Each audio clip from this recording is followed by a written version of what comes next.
約1ヶ月間住んでみて、想定外すぎたこと、って思ったことは、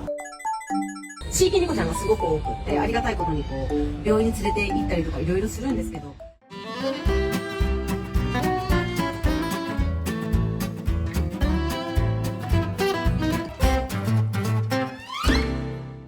ボンジョートゥーということで、タカ子です。本日はですね、モロッコに約1ヶ月間住んでみて、想定外すぎたこと、良かったこと、悪かったことを含めて全別件行ってみたいと思います。ではまずですね、良かったこと、案外景色が家を出てすぐアトラス山脈がバーンって綺麗かも。で、次2つ目、人がね、優しい。で、3つ目、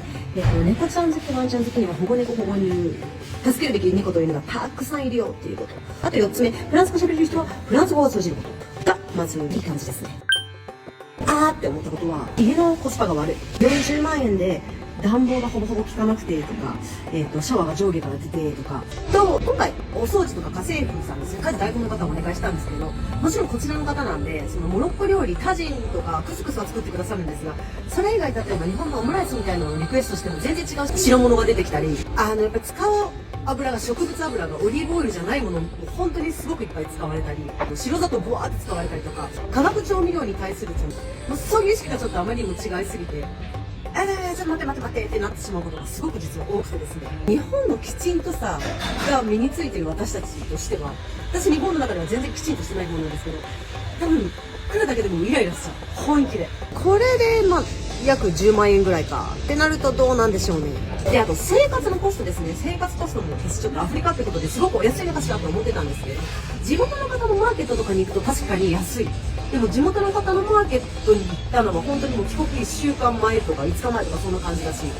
こっちのフランス人の人たちが買いに行くようなところに行くと、ぶっちゃけそんなフランスと変わらない。むしろ猫のご飯とかは多分猫を家の中で飼うっていう感覚があんまないでしょうね。猫のトイレは外でするものっていう感覚なんで、猫砂とかはむしろもうパリと全く一緒だし、猫のウェットフードはぶっちゃけこっちの方が高いぐらいです。12パック入りで1800円します。いろんな意味であれはコスパ悪いな。一つ目。で、二つ目、空気の中の排気ガスがすっごい。ちょっともうそれで私は体調やられて寝込みました。で、三つ目、道路の交通規制が一切されてないから、ノーヘル3人乗り子供抱えてバイクブワーって来るとかひどくって怖くて車乗ってられない。赤ちゃん抱いて片手運転当たり前。そんなバイクがガンガン来る。4つ目、学校のコスパがね、思った以上に悪かった。ぶっちゃけ価格はパリと同じぐらいで、しかも週2日、反動の日があるんですね。で、もう実際クリスマス休暇で明日から娘は学校休みだし、多様性はぶっちゃけパリより全然ないです。ここに来てるインターの子は、地元の子はほぼほぼいないかな。フランス、アメリカ、あとベルギーとかそういう感じなので、どうなのかな。次に、やっぱり地域猫ちゃんがすごく多くって、ありがたいことに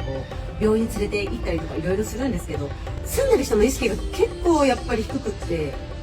近所で仲良くしてる方がおられて、シングルマザーで、ベルギーからの方で、猫ちゃんご自分も飼われてたってことなんですけど、この住んでるところの地域猫には実は無関心で、巨船に連れてってって言ったら、ありがとうの一言で済むとか、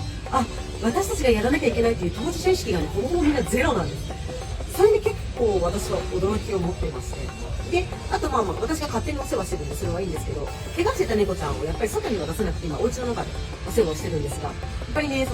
昔からのトラウマもいろいろあって、うんちとかをね、至るところにやっぱりしちゃうんですね。多分彼の匂い付けだと思うんですけど、徐々に良くなってはきてるけど、1週間で5、6回そういうことがあって、毎日洗濯機に開けくれてるっていうのは想定外です。